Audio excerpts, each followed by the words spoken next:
Welcome back to Football Daily, where today we're taking a look at 10 teams who are on the brink of disaster.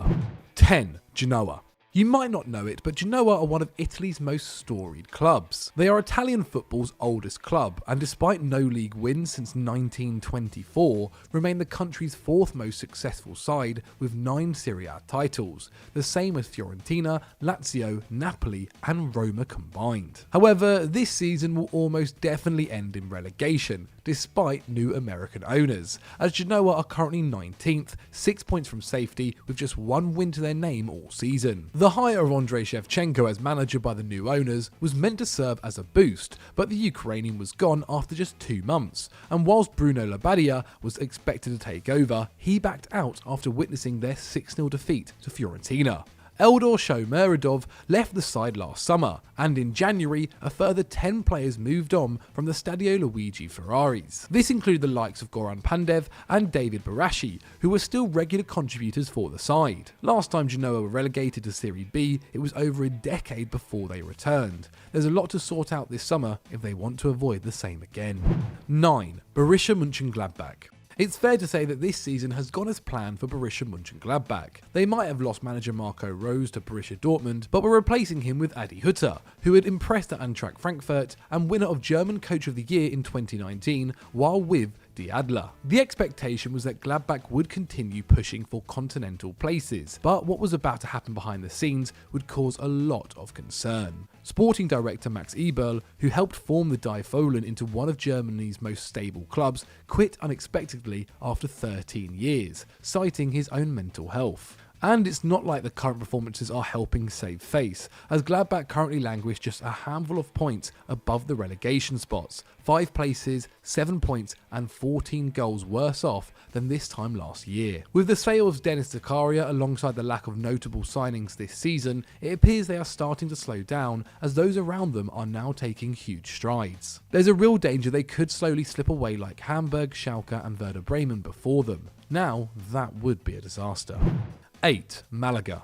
Less than a decade ago, Malaga were 3 minutes from qualifying for the Champions League semi-finals. Since then, it's been a downward spiral, culminating in relegation to the second tier in 2018, and after their failure to immediately bounce back, have seemed more likely to drop down the Spanish pyramid even further. Qatari businessman Abdullah Al Thani spent big, running up debts that eventually saw Los Boquerenos banned from the 2013-14 Europa League. Now a bottom half side in the Segunda, it emerged in 2020 that Al Thani owed Malaga over €7 million and was buying shares from the club's minority owners in order to fuel his other business interests. The club's response to this was to release their entire first team squad in August 2020, just to keep their heads above the water. Now with the second youngest squad in the division, there's a real danger they could be relegated to the regionalised third tier of Spanish football, finishing just 2 and 7 points above the dotted line in the last 2 campaigns. With an owner seemingly unbothered if he runs the club into oblivion, relegation could genuinely be the end of Malaga.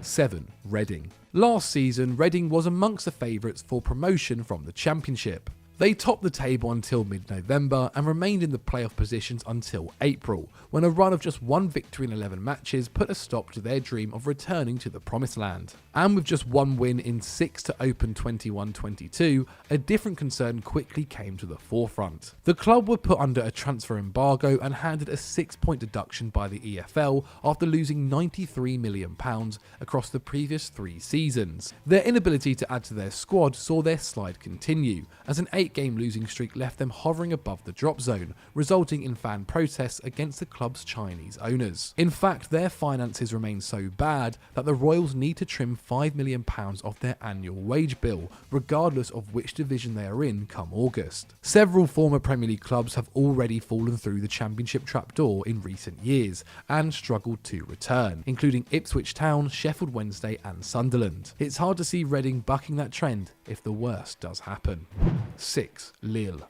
It's hard to know quite what to expect from Lille. Since their Ligue 1 title in 2011, they steadily fell down the table, avoiding relegation by just a point in the 2017-18 campaign. They of course won the league again last season, but are now back in mid-table, and it's hard to determine which direction they'll go in. On the face of it, Les Dorés are a well-run club, but in recent years, they had run up debts of over 150 million euros. They have sold the likes of Victor Osimhen and Nicolas Pepe for big money, but unfortunately, even despite an influx of cash from the Champions League, are still in a bit of trouble. This will likely lead to more player sales in the summer, with Jonathan David expected to move on, and whilst their situation has improved since new owners came to the fore in late 2020, there's a risk this never-ending exodus will eventually leave the squad devoid of title-winning talent. History is on Lille's side, rebuilding every few years to push for European qualification, so let's hope this is just a small blip in one of the more successful periods in their history. 5. Leicester City. This season has proved a bit more troublesome than expected for Brendan Rodgers and co at Leicester City. They're out of the Europa League, are currently in the bottom half of just one win since Christmas, and were embarrassed by East Midlands rivals Nottingham Forest in their FA Cup defence. Key players like Kasper Schmeichel and Jamie Vardy are starting to age out. The future of Yuri Tielemans and James Maddison at the King Power looks uncertain, and in fairness to Rodgers, defensive injury issues have impacted on-pitch performances. But whilst the Northern Irishman has held the unwavering support of the board since his arrival in 2019, things are also no longer rosy behind the scenes either. An apparent falling out with the Foxes director of football, John Rudkin, over their summer transfer budget, combined with this poor run of form, means that Rodgers' position is under serious threat. Rudkin is very much the Thai owner's port of call at the club, having held the boardroom position since 2014. This means that unless things improve significantly in the coming weeks, Rodgers could be out, leaving a new manager to come in and handle the rebuild. 4. Hannover 96. The second tier of German football is now full of fallen giants. Whilst we briefly mentioned Hamburg, Schalke and Werder Bremen earlier, these three former Bundesliga champions are at least challenging for promotion. But 2 times German champions Hannover 96 are more concerned with falling even further away from the top flight. Having bounced between the 2 top divisions in recent years, Die Roten failed in their plan to achieve promotion last campaign, finishing in a lowly 13th, racking up losses of over 10 million euros. And whilst majority shareholder Martin Kinder, who has been the club's primary investor since the late 1990s, explicitly said they weren't aiming to go up this season, even he couldn't have expected such a fall-off. Hannover are currently hovering above the relegation zone to the 3 Liga, somewhere the club haven't been since Kinder's first campaign with the club. And since the pandemic, the club has only managed an average attendance of 12,000 at the HDI Arena, just a quarter of its full capacity, meaning finances are consistently being scaled back to account for the inevitable losses. It's not a good time to be a Hannover fan. 3. Oldham Athletic. It's never easy supporting a lower league club, but spare a thought for the fans of Oldham Athletic. When current owner Abdullah Lemsagem, a Moroccan former football agent, took over in 2018, the Lactics were 22nd in League 1. 4 years later, they are 23rd in League 2, and in real jeopardy of falling out of the Football League for the first time since 1907. Lemsagem has overseen 9 managers during his tenure at Boundary Park, including the 31-day reign of Paul Scholes, who quit as the owner continued to interfere in first-team affairs. Moving on to this campaign, and the club are in the midst of a transfer embargo after late payment of wages and multiple winding up orders. Fans staged a protest by throwing tennis balls and a flare on the pitch during a game, to which a boardroom member responded by saying the supporters are trying to kill the club, something the hierarchy even attempted to solve by suspending ticket sales. Lemsagem is adamant that he will not sell his 97% stake in the club, so it's hard to see where this nightmare ends. 2. Bordeaux.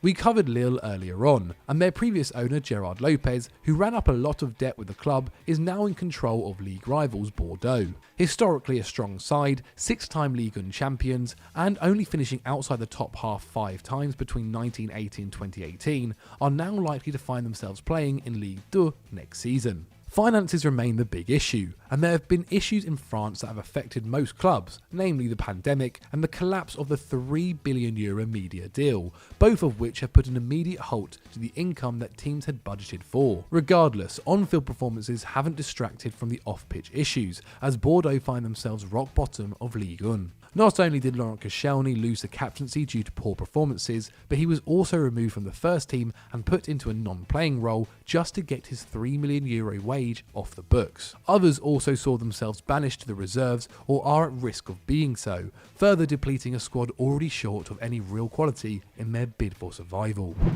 1. Derby County. We're sure you don't need any introduction to Derby County's woes this season. The Championship club have been handed 21 points worth of deductions, thanks to both financial irregularities and ultimately entering administration, with owner Mel Morris looking to sell up after investing over £250 million to get the club promoted to the Premier League, something they failed to achieve. As it stands, the club currently face expulsion from the EFL and potential liquidation if new buyers can't be found by March, a deadline extended by 4 weeks due to the complexity of the situation. They're also facing legal action from Middlesbrough and Wycombe for loss of earnings. Derby finished 6th in 2018, preventing Borough from making the playoffs, whilst Wycombe were the victims of Rams's final day survival last season. Remarkably though, hope isn't yet lost for the fans on the pitch. Entering the final third of the campaign, Wayne Rooney's managed to lift his side off the bottom of the table and have a goal difference far superior to their relegation rivals. But even if they do stay up, it's a very long road to recovery for Derby County, and that's if they aren't forced to shut down operations before then. So those were our 10 clubs on the brink of survival. Let me know what you thought in the comments below. If you want to watch more Football Daily content, then click on screen right now, and as always guys, don't forget to like and subscribe.